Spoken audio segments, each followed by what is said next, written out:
RIOT stock analysis tomorrow, Wednesday. Is it a buy or a sell? Watch this 1-minute video till the end, find out.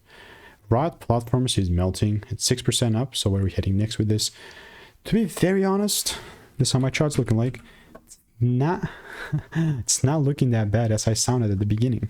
I've done well over 39,000 videos. I've spent 5 figures on courses and mentors, and all that is documented on my YouTube channel. Specifically looking at Riot, I do also think, yes, I have previous receipts as well. Without this proper shift though,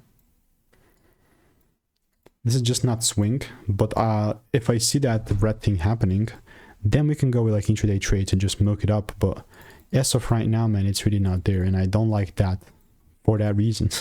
I just have to wait. In the meantime, I'm going to look at other ticker symbols. I'm not going to try and force movements, you know, so stay tuned.